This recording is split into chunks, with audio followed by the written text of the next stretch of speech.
Join us in the Pledge of Allegiance. I pledge allegiance to the flag of the United States of America and to the republic for which it stands, one nation, under God, indivisible, with liberty and justice for all. Owen, here. Lace, Lee. Here. Childers, here. Sullivan, Heller, here.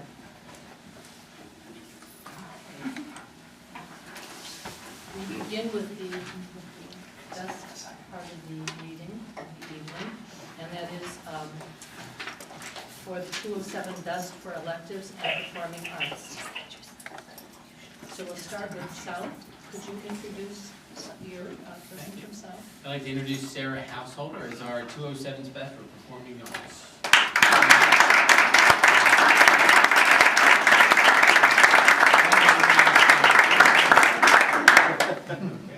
So actually, so far we've shown Sarah off a lot this year. You're going to see her later as a National Merit Scholar finalist, another accomplishment of hers. But Sarah does it all around South. She's a stellar student.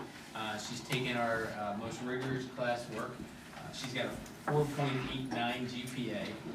And then just listen to all the other stuff that she does, which got her actually here tonight. She's been to a couple other things. She's been to Morocco as part of a national security, the State Department's National Security Language Initiative for Youth. So she's had a say in sort of the language preparation that occurs in high school. She's president of the National Honor Society, president of the French Club, and she's involved in many of our performing arts activities here at school. So a couple of things. Tippin is for the Midwest Young Arts Symphony Orchestra. She also works in their offices. She teaches private piano lessons on the side and percussion lessons on the side. At her church, she's the youth deacon and president of the Angelic Choir. And let's jump into what we had to say about all the work she does in South. Her talents cross from acting to the music program as well. If you happen to catch our play, she was one of the leads in our play. Was it 2 weeks ago now? Yes. 2 weeks ago now? Goes quick. She serves as a section leader in the chamber choir, the vocal jazz ensemble, the drum line, the wind ensemble. Her talents are regionally ranked as she's been selected for the District 7 IMEA band, choir, and vocal jazz ensemble for the past 3 years. Rarely does a student receive this honor from multiple performing groups. In addition, Sarah performs with the symphonic orchestra, including volunteering to accompany her fellow orchestra peers at their prestigious senior orchestra solo concert.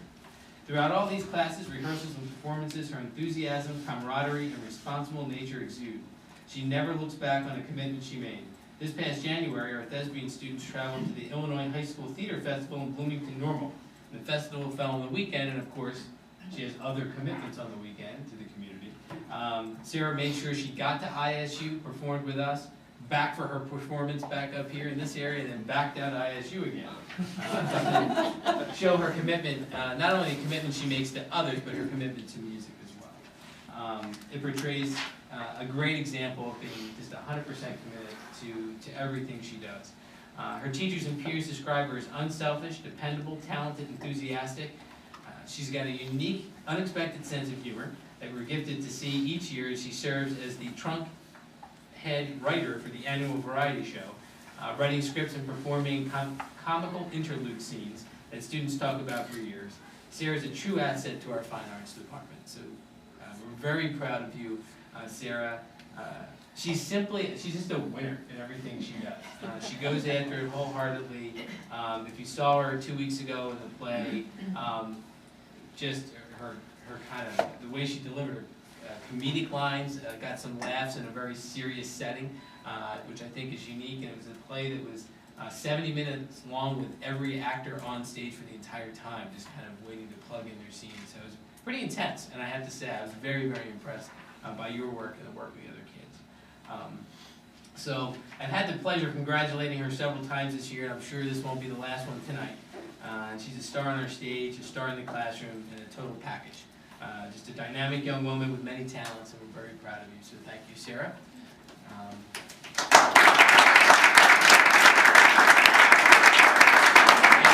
Who's with you tonight, and what are some of your plans for next year? What was the first question? Who's with you tonight? Oh, this is my mother. You with me? And for me. She was also the one who drove down to ISU. So Shout out to her. What are your plans for next year? I'm not sure yet because I haven't heard back from all my colleges. I was accepted early action at Yale University in New Haven. So I'll most likely be heading there. That's awesome. Excellent. Any idea what you're going to study? I think I want to study biochemistry as a pre-med major. Thank you. Thank you. We have some party gifts, you can't say them yet. Wonderful.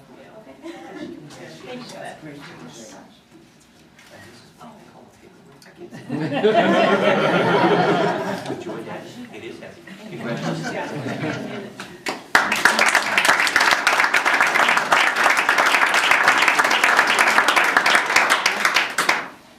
Our next will be from Maine South, Maine East. Hi, everybody. I am pleased to introduce Adrian Delgado for the 207 West. Adrian is a young gentleman who has spent quite a bit of time in fine arts, starting off, I think initially he was in drama as a freshman and spent a little bit of time backstage, and before long started seeing him on stage. By the time he graduates from Maine East this spring, he will have taken 4 years of drama, 4 years of broadcasting, and he's actually been a 2-year bandit at this point. Started band a couple of years ago as well. And during that period of time, he's been involved in every stage production we've had at Maine East, either backstage or on stage or some combination of the above. He's also really, I think, grown into a pretty, does a very nicely nuanced job in broadcasting in terms of what he's doing. In this last 3 or 4 months, actually last couple of months, sometimes I'll just kind of pop into like a band class. Saw an instance where I didn't realize that Adrian was in a band, in a percussion ensemble. So I'm kind of watching there, and they've got a good rehearsal thing going on. And it's interesting to me because I hadn't necessarily ID'd Adrian as one of the band program, but he would stop. And again, there's just that sense there are students in a fine arts class that really elevate the level of the process so that other kids are able to do things they wouldn't be doing without a few of those kind of catalysts in the classroom. So he was asking some good questions, and there were some good things going on. I was like, okay, I enjoyed that, it was good. A few days later, I was in a broadcasting class doing an observation, and lo and behold, there's Mr. Delgado again in advanced TV and broadcasting. And truly, it was one of those instances when they were presenting sort of a new editing technique in a project, and teacher, Mr. Ash, had done a very nice job of setting things up, and the class was participating. But there were numerous instances where Adrian would ask a question or make a particular statement, and again, it was very appropriate, and it really took the class in another direction that they wouldn't necessarily have gone going according strictly to the plan. It was one of those instances, good combination of great students and really fine teacher teaching, who was able to kind of go with it, take it, and get an added dimension that wouldn't have happened otherwise. My last observation has really been over the last 2 or 3 years. It was particularly last year when we did In the Heights and then the straight play, the spring play. And I remember talking to Adrian afterwards. It's like, what are you going to do when you graduate? You know, are you thinking about going into theater? And he'll tell you a little bit in a minute about what his plans are. Because truly, as I watch him on stage, he is one of those rare students that really has it with a capital I. He's very likable, he's very believable. If he has something that's got a little bit of comedy, particularly if you're going to be maybe a little sass added to it, it comes off really, really well. It's thoroughly enjoyable, and he can also sell some really pretty heavy, kind of poignant things additionally. So you can read the letter, you can see many, many things he's been involved in, but to watch this young gentleman really grow and mature, it's been pretty special in terms of a student who was clearly eager to be involved and maybe sometimes just occasionally annoying as a youngster. And he's really grown into it, and I mean that in the very best sort of way. You know, I think there are great things for you, and we certainly do wish you all the best. We're proud of what you do because your contributions have made me East a better place, not only for the arts, but just to kind of hang out and be human. So, congratulations.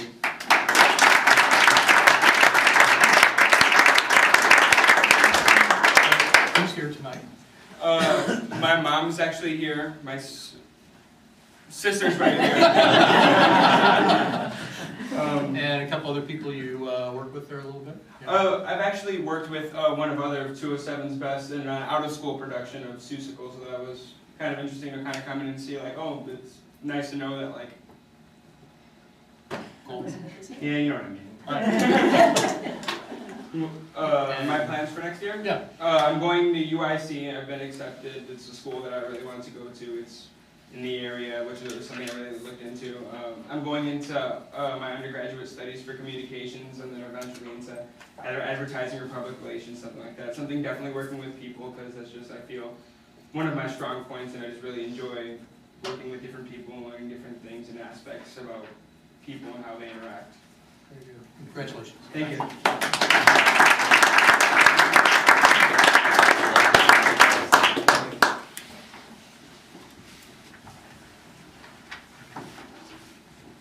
Okay, next school, West. It is my pleasure to introduce to you Elizabeth Stenholt.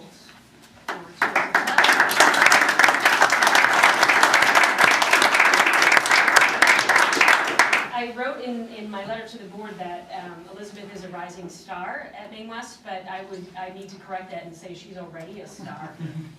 She's just an amazing young woman. I remember the first time I saw her on stage when she was a freshman and leaning over to Pat Barnett saying, who is this? Who is this kid? And she has really matured and grown into all the different various roles at Maine West. Her drama teacher and director is here as well, Ms. Skiba, who wrote in a letter of recommendation for Elizabeth. Talented, intelligent, professional, hardworking, show-stopping, star-making. She's got energy and focus. And then Carlos, Ms. Skiba stopped and said, you know, I'm talking in superlatives about her, but there's no other way to describe Elizabeth. She's just that good. She's able to go from a serious play where the audience is crying at her delivery, like she did it in Radium Girls, and then she can just nail it with her timing, her comedic timing in plays or the musicals such as the 25th annual Putnam County Spelling Bee, where we were all cracking up. She can be really funny and silly. She's got the best laugh that makes everybody else laugh with her, but then she also knows when it's time to buckle down and be a serious professional, both in her performances and in the rehearsals. She's an amazing singer, absolutely amazing singer, and her talents have already been seen outside of Maine West. Last night when I was watching the Academy Awards, I kept thinking of Elizabeth, because I do believe someday we're going to see her there. So I've already nabbed her, autograph, because it's going to be worth money someday. And I'm hoping that when she gives her speech, she'll recognize that she was recognized at the Board of Ed and by Dr. Helgen and then Maine West. We only have 20 seconds. That's right. She only has 20 seconds, so I'm teasing. You don't have to do that. But we absolutely love her at Maine West, but we've already seen that the public is starting to love her as well. She's in a performance called Plain Song at the Signal Theater, and the Sun-Times and the Tribune absolutely love her in that role. And she was also just recently on the big screen at the Pickwick Theater for a final screening of a John Hancock film called Swan Song. She's got the supporting actress role, so she's already up there in theaters. We are going to see a lot more of her, and we are extremely proud of all that she has brought to Maine West. When she's on the stage, she elevates the performance of the other actors and actresses on the stage and the other singers, etc., and just really raises that bar for others because she's that good. So take a good look at Elizabeth Stenholt. She's an amazing talent, not just a rising star. She is a star who is going far for sure. So we're very proud of you, Elizabeth.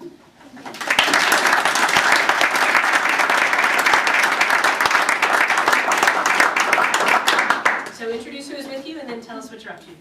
Well, this is my mother, who is wonderful, and she always supports me. And this is my stepdad, Paul. And then my dad and his lovely wife, fashionably late. It's a big school, we got lost. And I went to school here. 30 years. That's him. That's where I get my loud microphone. And what are you planning on doing? I'm going to Oakton for 2 years so I can do more theater than acting. or then, what's that make no sense? More theater than, like. Professional focusing on theater in the area, right? And then hopefully going on to major theater. Now, Congrats, Elizabeth. I hope your father meant that he wanted 30 years ago, not for 30 years. If he's still lost, we're in trouble. Elizabeth, while Audrey won't want you to say her name, you can say Sean Sullivan. Thank you very much. Thank you.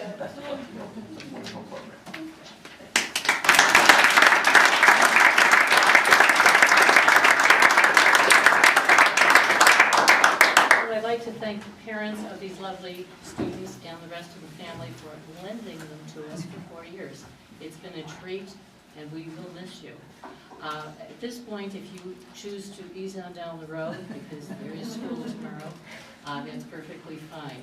They probably will take pictures in the hall with the principals. So I'll say good night at this time, and thank you so much.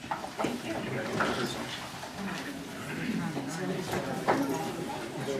Well, I don't know if I can. Let's rehearse, we're coming to the same rehearsal, go back to rehearsal.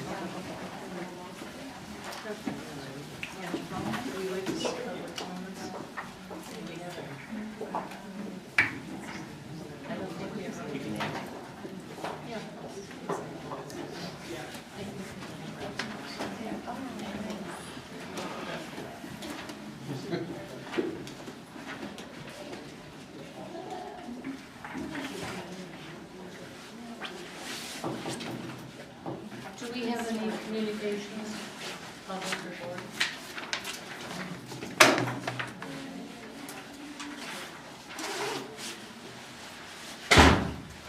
Updates from board members or the superintendent?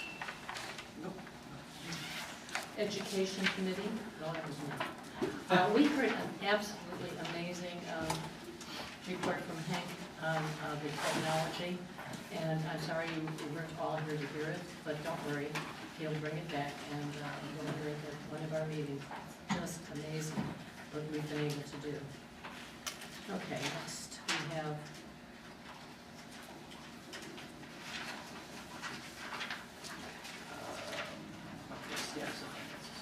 monthly status of finances. In your board packet is the January financial statement. On the revenue side, you'll see a slight slowing in revenue until we get to the March property tax collections. The state currently owes us over $1 million, and it remains to be seen if we'll get 3 or 4 payments for this year. We'll have to wait until August to find that out. On the expenditure side, we're tracking within budget with the exception of the tort fund because of legal fees. Also in your budget is the mid-year budget update, which goes into detail about our performance for the year.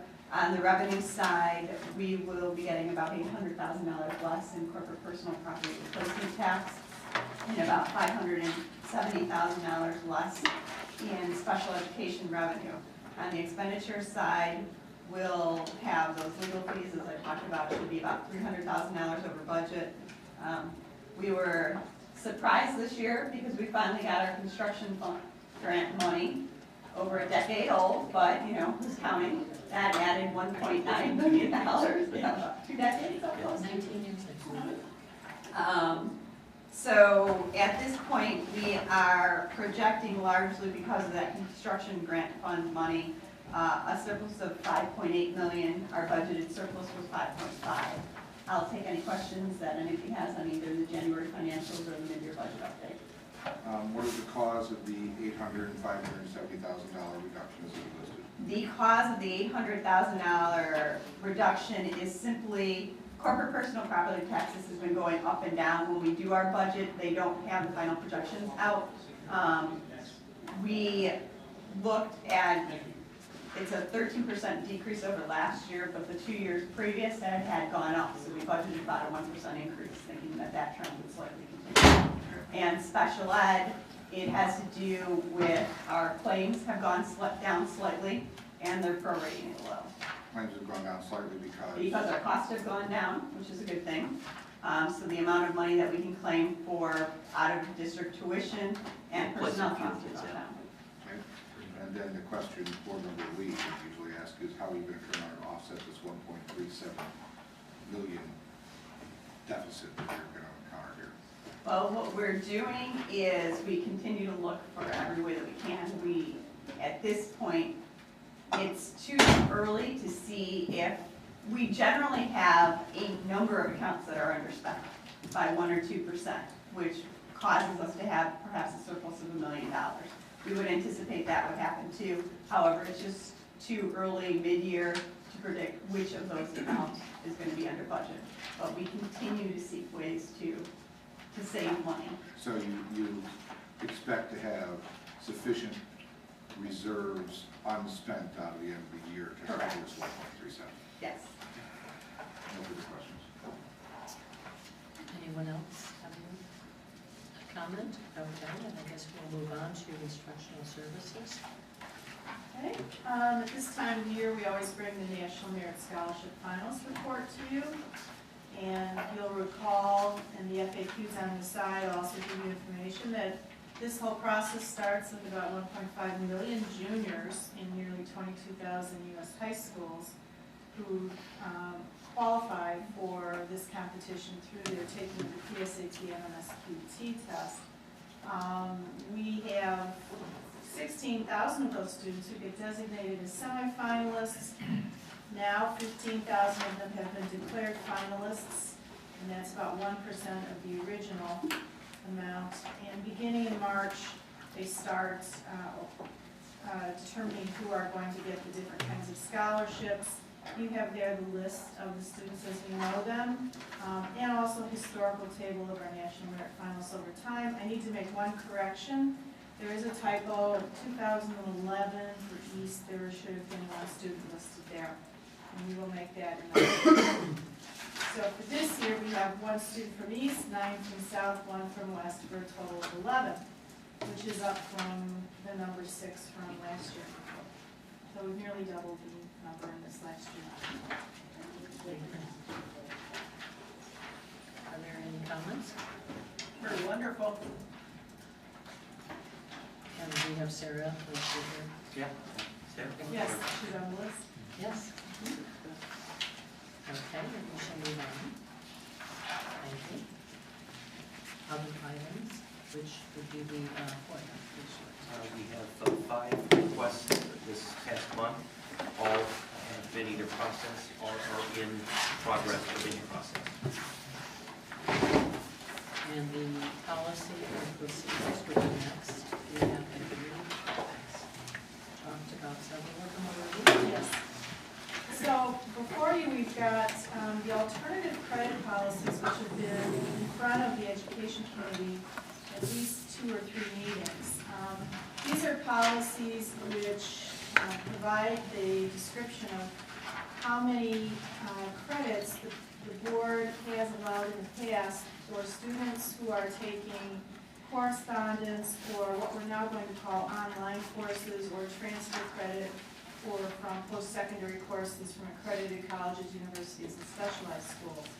And in an effort to be forward-looking and to become more nimble and to provide some more opportunities for our students, particularly with the growth of these online opportunities that we are exploring, it is the recommendation from the administration and coming out of this committee that, as you see in policy 5235.3, we increase that number of acceptable credits from 2 to 6, with some caveats that are explained there.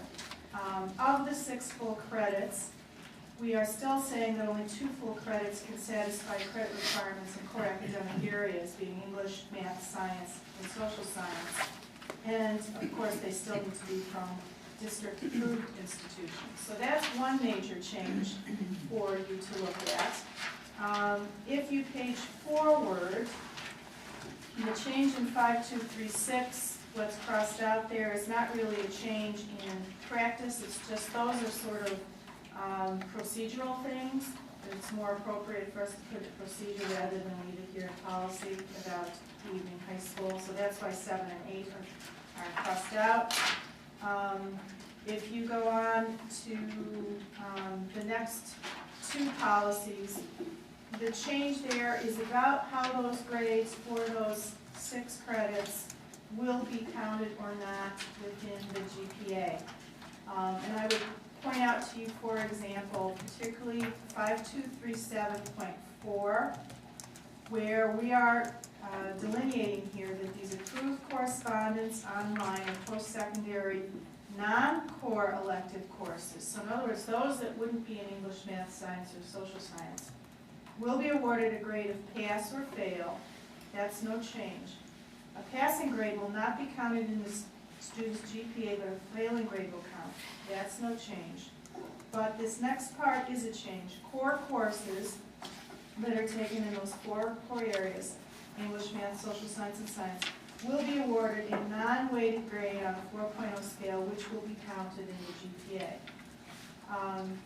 So differentiating between what the non-core courses will be counted as and weighted as, and the core courses. Really, those are the two primary changes, and just everywhere else are just correcting language from internet-based to online. And what we're hoping is we are moving forward with exploring some options for students to take courses that enrich or perhaps explore areas outside of what we can provide them, that we have a mechanism for them to receive some credit and or awarding them something in their GPA too, where appropriate. Are there any questions, comments? Just to satisfy my own curiosity, what do the administrative procedures look like for getting a course approved? It would be exactly through some of the same mechanisms we have. In other words, it would start with some building requests that would go through the appropriate committees, and it would come over to the district. So what would the student do? Talk to the counselor? Probably talk to the counselor, have to get approval by the SPS director, the API principal would have to weigh in on it. Also, there is latitude, though, that we have built into here for the superintendent in consultation with the building principal to also explore some of these initiatives, too. Oh, wait, I want to make sure I understand that. I thought when I read this, for a student who wanted to take it, as long as the course was approved, the student only had to go to the counselor and the SPS director. Is that correct? To get the approval for those two? Well, Okay. I think we'll keep a watch on that as well. Okay, but that is what it says in here. Yeah. Well, so let's talk about this functionally, to the question. The vast majority of the time when this has been used, it's a senior who needs to make a class up second semester, senior year to be on track to graduate. So those types of courses would be through already recognized programs, BYUs, things like that. Those are, what we're trying to do here though is think a little bit outside the box. So for example, we're getting increasing requests from parents who might want their student to take an online course from Northwestern or MIT or any number of places. Most of those we would want to approve, but what we will need to be a little bit more careful with is making sure that the curriculum that we're approving lines with the curriculum that we replacing. So this is going to look a little bit different. I see this, Eric, more as moving beyond the kids who are just doing makeup to maybe some kids who are strategically getting a college course or two out of the way. Yeah, well, it looks like they could do 4 electives and 4 requirements. Yes. Right. I mean, do you think there's going to be a lot of students that this will be helpful to? I mean, is there demand? I think in some areas like AP courses that we don't offer, that might be in some special areas, maybe some national security languages that was brought up tonight, some languages that we don't offer in. We're going to have kids who are going to be exploring career areas, and maybe there's something really particular to support that, perhaps even in an elective area that we don't offer that would be something we pursue. And we'd like to maybe drive a little demand too. I think if we can think outside the box about delivery models where, maybe we've got a bigger suite of dual credit courses available, and we might be able to drive a little bit of demand there too. Does the district maintain a list, or might they maintain a list of approved courses that students could access that that have already been approved? Again, what we do right now, we have a working list of those that I mentioned earlier, and so what I envision us doing moving forward is probably populating a list like you're envisioning. Putting it on the internet? We could, yeah, making it available, and I think there will be a little demand as it gets a little bit better known too. One other question. There was some language in here before, it's been deleted, this is in 5237-2. It used to say that in making a decision about whether enrollment in the course was appropriate, they would look at whether the student was able to attend programs provided here, whether there were courses like that. Now we've taken that out, so we're going a little bit more broad. We're allowing kids to do some of the things that they could do here, but do them elsewhere. Yeah. Yes, I forgot to mention that. So that's 5237.2, where the deletions are. Trying to open the door a little bit more And broadly. since Carla drew attention to that change, I think the question should be asked, this is completely compliant with our collective bargaining agreement? This is actually, yes. Okay. Are there any Because I other? think they brought up that issue, right? I don't remember that. No? That's me, it's done. No. This is, Maybe cycles ago. Yeah. Okay. Well, it's good if it didn't come up the last time, because I think this is the way things are, the direction things are going in. the number of credits that we're opening it up to is something that some area districts have gone to, so it's not a number that's an outlier number. I'm sorry, you said many districts have gone to the I six? didn't say many, I Okay. said a number of, Yeah. have gone to 6 credits instead of 2. I consulted our press policy documents too, and it's referenced there. So I think we're within ballpark of what some of our comparables are exploring. Where are some of the very close proximity high school districts? Where are they at, like Glenbrook and 214? I can't remember exactly which ones, but I would have looked at 211, 214, Glenbrook, Richfield, Evanston, Leiden, Niles as our comparables. And it's gonna be some of those that have moved from 2 to 6. Okay. I can get you the list if you'd like The to other see thing it. related. Yeah, I'd like to take a look when Sure. we get a chance, just so I know. Yeah. The other thing too, Eric, sort of related to this, is there's some new leadership at Oakton that's been pretty forward-thinking in terms of trying to get on a little bit more progressive pace with dual credit, which will help drive some of this too. Anything else? I guess kind of one last question. Have we had instances where a student has wanted to take an AP test that we don't offer a class for, and taken an online class and then taken the AP test successfully within the last couple of years, and how often? I'd have to ask our building principals about that. I'm not aware of it. Not necessarily, I can't think of an instance where they've necessarily done an online class. I mean, on occasion, you'll have a student that may have done an independent study, or they'll just take the AP exam without having to take the class. Yeah. With varied results. So nothing that we know about? Not online. No. But they could have with the 2. Like, for example, at West, I know we don't have AP psychology, but that's a popular AP class. So that's one, I don't know of any student that's ever taken an online class, and we have had students take the exam. And they've generally gotten 4s and 5s or whatever? Yes.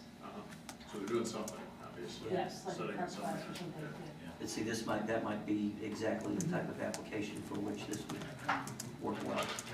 We've had a request for some savvy kids to want to take a college level course as, like, in English, for example, to get the 3 credits. So that's been a request we've had, so. Interesting. Very nice. Okay, then we will move on to the consent agenda.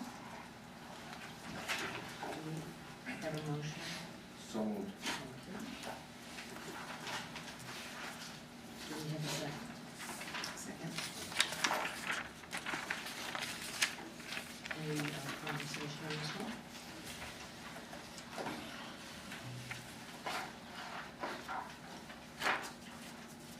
Call the roll. Owen? Aye. Lees? Aye. Lee? Aye. Childers? Aye. Sullivan? Aye. Heller? Yes. I'd like to move 9A, the Royal Publishing for athletic programs. Second?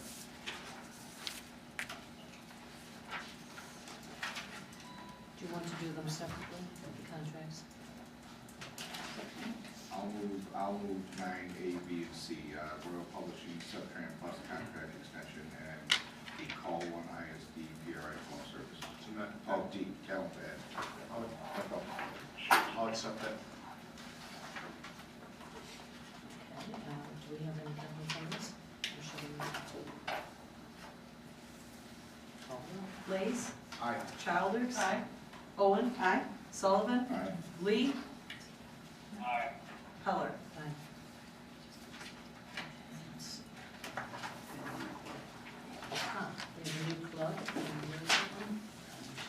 Oh, Mimi's Robotics. I'll Okay. move On one number side. 10, the Maine East Robotics Club. Do we have a second?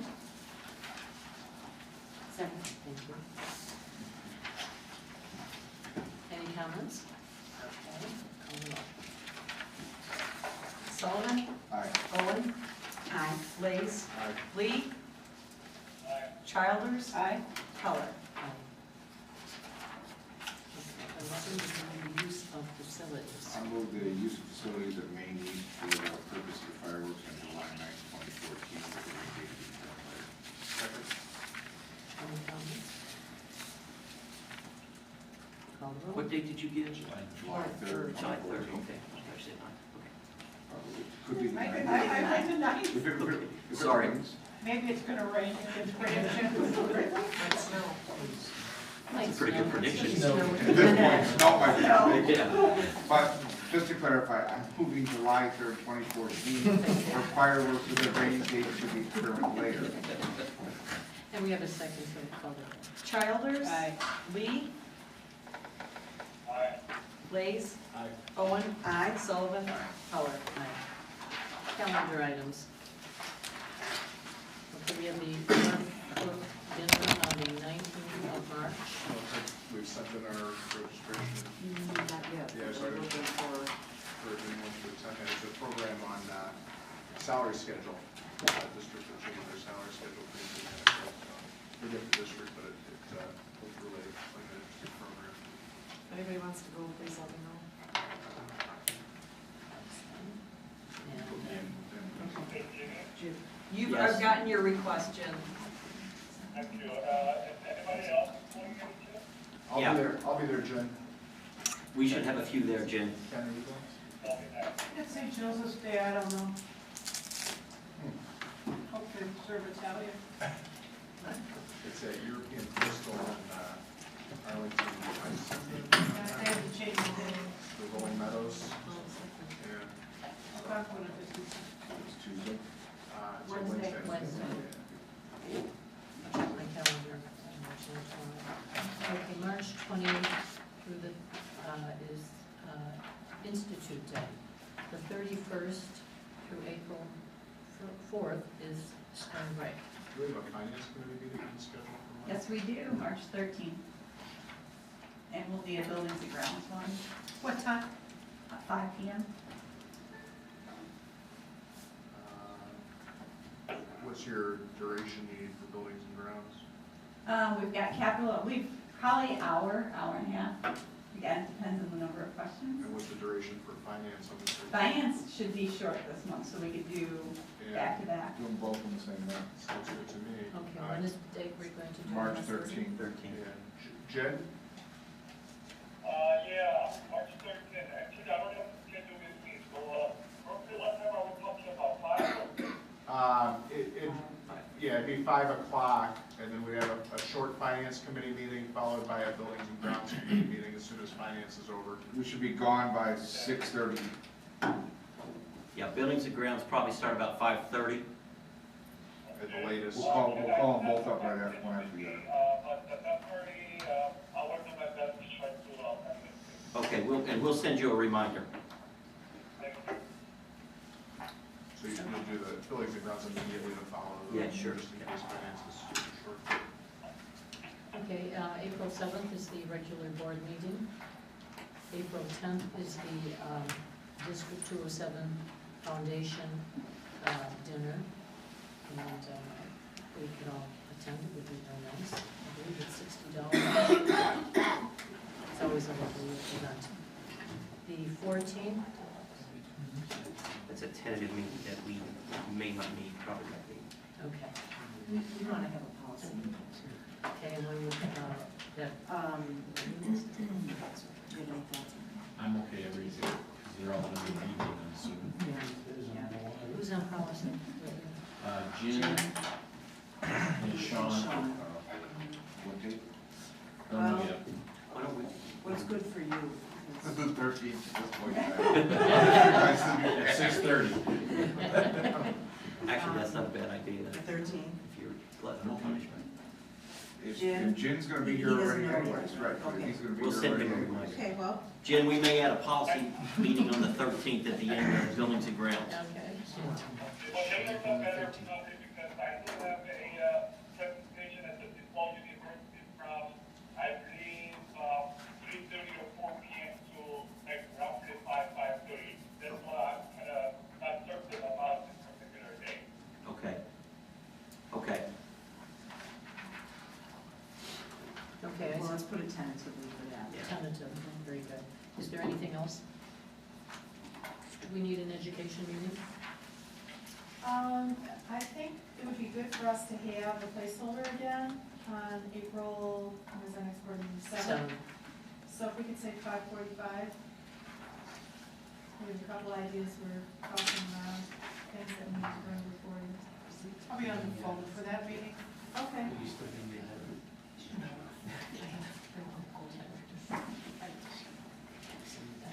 Okay, that covers it, I believe, so we will move on to communication. Do we have any? I guess not. Closed session, we have, read them. I'm wondering which ones we have. Do you- A, student personnel.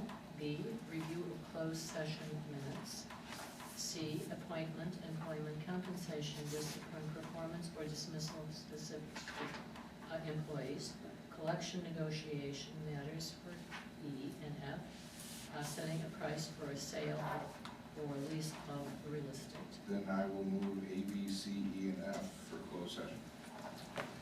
Second. Roll call, please. Lees? Lee? Aye. Sullivan? Owen? Aye. Childs? Aye. Colors? Aye. Thank you, we are.